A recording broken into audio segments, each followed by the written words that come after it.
Johnny Carson saw John Wayne walk into the studio and his face changed because Duke was holding an envelope. The letter Johnny had written in 1974 and never hoped to send. It was March 1979. The Tonight Show starring Johnny Carson. Studio 6B in Burbank. A Tuesday night taping. The monologue had gone well. The audience was warm. Ed McMahon was laughing in all the right places. Everything was proceeding exactly as it had for 17 years. Then the stage manager whispered something to Johnny during the commercial break. "Duke's here. He wants to come on." Unannounced. Johnny looked up sharply from his cue cards. "John Wayne? Tonight? He's not on the schedule." "I know. But he's insisting. He says it's important." Johnny glanced at Ed, who shrugged, equally confused. John Wayne didn't just show up unannounced. The Duke was a legend, yes, but he was also methodical. Planned. Every appearance carefully considered. "Is he okay?" Johnny asked. "He looks emotional." That was the word that made Johnny's stomach tighten. Emotional. John Wayne didn't do emotional. Not publicly. "Tell him yes," Johnny said quietly. After the next commercial. 3 minutes later, the cameras came back live. Johnny was at his desk, shuffling papers, preparing to introduce a comedian who was supposed to be the next guest. But instead, he looked directly into camera one with an expression the audience had never quite seen before. Uncertainty mixed with something deeper.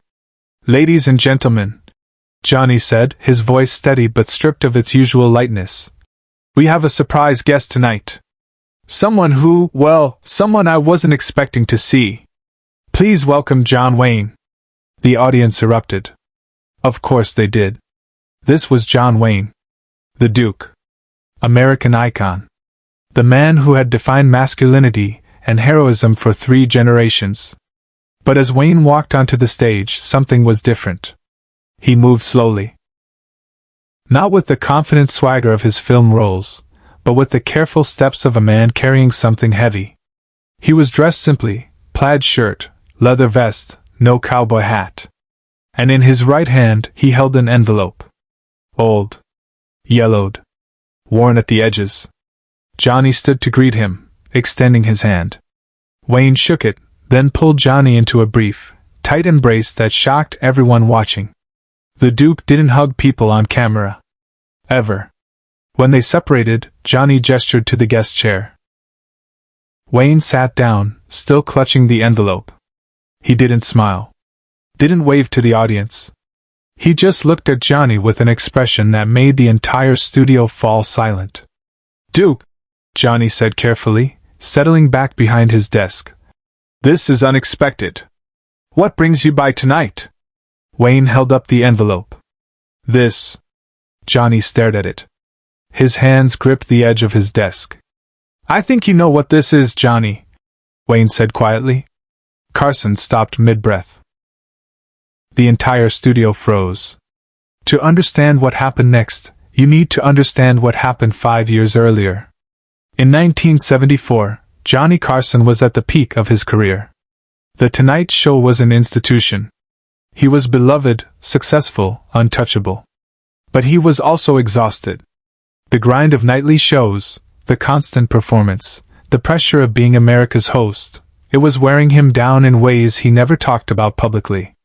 That spring, he'd gone through a particularly brutal stretch. His second marriage was falling apart. The ratings were under scrutiny. Network executives were breathing down his neck about content and sponsors. And he was so tired that he'd started forgetting jokes mid-monologue, something that terrified him. One night in April 1974, after a taping that had gone poorly, Johnny sat alone in his dressing room and seriously considered quitting. Just walking away. Retiring. Disappearing from the spotlight that was slowly crushing him. He'd picked up a pen and started writing a letter. Not to NBC. Not to his agent. But to John Wayne. It was strange, even as he wrote it. Johnny and Duke weren't particularly close friends. They'd had Wayne on the show dozens of times over the years, always good interviews, always respectful, but not intimate. Not the kind of relationship where you share your deepest fears. But something about Wayne represented something to Johnny. Maybe it was the roles Duke played. Men who faced impossible odds but never quit. Maybe it was the way Wayne carried himself with that unshakable confidence. Maybe Johnny just needed to write to someone who seemed invincible when he felt like he was crumbling. The letter was 3 pages long. Johnny poured everything into it. His exhaustion. His doubts. His fear that he'd lost the joy that had made him want to do this in the first place. His terror that if he quit, he'd be letting down millions of people who counted on him to make them laugh before bed each night. He wrote, "Duke, I don't know why I'm writing this to you.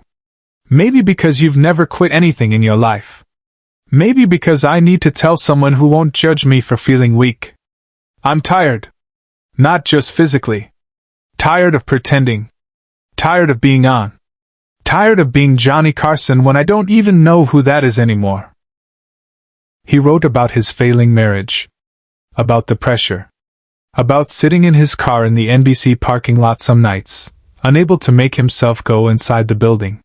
And then he wrote something he'd never admitted to anyone. "I'm scared that if I keep doing this, it's going to kill something in me that I won't get back. But I'm more scared that if I stop, I'll disappoint everyone who's counting on me. I don't know how to keep going. And I don't know how to stop." He signed it simply, "Johnny." Then he folded it, put it in an envelope, addressed it to John Wayne's agent, and placed it in his desk drawer. He never sent it. Every time he opened that drawer over the next few weeks, he saw the envelope and felt a mixture of embarrassment and relief. Embarrassment that he'd been weak enough to write it. Relief that he hadn't been foolish enough to send it. Eventually, he decided to keep it as a reminder. On his worst nights, he'd take it out and read it, and somehow seeing his own words helped him remember that everyone feels like quitting sometimes. That feeling weak didn't make you weak. The letter became a talisman. A private confession he'd never share. Until 3 months later, when Johnny's assistant accidentally included it in a package of correspondence being sent to Wayne's office for an upcoming appearance. Johnny didn't know it had been sent. The assistant realized the mistake too late, and was too terrified to tell him. So the letter simply disappeared into the universe. Johnny assumed it was still in his drawer. Months later, when he finally looked for it and couldn't find it, he figured he'd thrown it away in a moment of clarity. He never knew John Wayne had received it. Subscribe and leave a comment, because the most powerful part of this story is still ahead. Now, 5 years later, John Wayne sat in the guest chair on The Tonight Show, holding that envelope. Johnny stared at it, his mind racing. It couldn't be. That letter had been lost years ago. He'd assumed it was gone forever, thrown out with the trash or lost in some filing cabinet.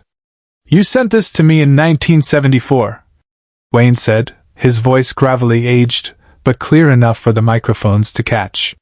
"Your assistant included it by mistake in some paperwork for a Tonight Show appearance. I got it. Read it. And I've been carrying it ever since." Johnny's face had gone pale. Ed McMahon was leaning forward, sensing something massive but not understanding what. The audience was dead silent, confused but riveted. "Duke, Johnny started, but Wayne held up one weathered hand. "Let me finish, Johnny. I need to say this." Wayne looked down at the envelope, turning it over in his hands. "When I got this letter, I didn't know what to do with it. Here's Johnny Carson, the king of late-night television, the man who makes millions laugh every night, telling me he wants to quit. Telling me he's tired. Scared. Lost." He looked back up at Johnny. "And you know what my first thought was? Thank God. Thank God someone else feels this way." The audience gasped softly. This wasn't the John Wayne they knew. This wasn't the invincible Duke. "I've spent 50 years playing cowboys and soldiers and tough guys," Wayne continued, his voice thick with emotion. "And people think that's who I am. Unbreakable. Never afraid. Never tired. But Johnny, I've wanted to quit 100 times. There've been nights I've sat in my trailer on movie sets and thought I can't do this anymore. I can't keep pretending to be this person everyone expects me to be. Johnny's eyes were glistening. He hadn't moved. Hadn't spoken. The entire studio seemed to be holding its breath. You wrote that you didn't know why you were writing to me, Wayne said. But I know why. Because you needed to tell someone who wouldn't judge you. And you know what? I needed to read it. Because I needed to know I wasn't alone either. He held out the envelope toward Johnny. I never responded to this letter. I thought about it. Wrote a dozen drafts. But I never sent them because I didn't know what to say. How do you tell someone keep going when you're barely hanging on yourself? Backstage, he made a choice no producer would have ever allowed. Wayne stood up.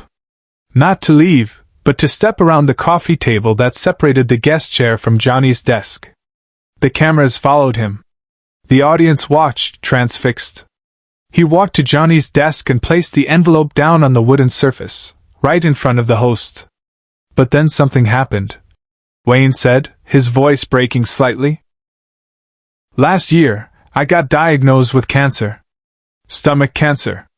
And suddenly all those times I wanted to quit, all those moments of being tired and scared, they didn't matter anymore. Because I realized I'd spent 50 years doing something millions of people loved. And maybe that's worth being tired for. Johnny's hand moved to cover his mouth. Tears were streaming down his face openly now. Ed McMahon was crying too, not even trying to hide it. You kept going, Johnny, Wayne said, looking down at the man who had written that letter 5 years ago. After you wrote this, you kept going. And you know how I know? Because I've watched your show almost every night since 1974. When I was on movie sets. When I was home. When I was in the hospital last year. And every time I watched you make people laugh, I thought about this letter. And I thought he stayed. He kept going. And look what he's given the world. Wayne's voice was trembling now, this man who had been the symbol of American toughness for half a century, openly vulnerable on live television. So I came here tonight to give you back this letter. And to tell you that it saved me. Reading that the great Johnny Carson felt scared and tired and human, it made me realize it's okay to feel that way. That you can be afraid and keep going anyway. That being tired doesn't mean you're failing. But this was the moment no one in the studio, nor anyone at home, ever saw coming. Johnny stood up slowly. He picked up the envelope, holding it with both hands like it was something sacred. He looked at it for a long moment, then looked at John Wayne. I forgot I wrote this, Johnny said, his voice barely steady. Or maybe I made myself forget. Because remembering felt like admitting I was weak. You're not weak, Wayne said firmly. You're human. And that's what makes what you do every night so remarkable.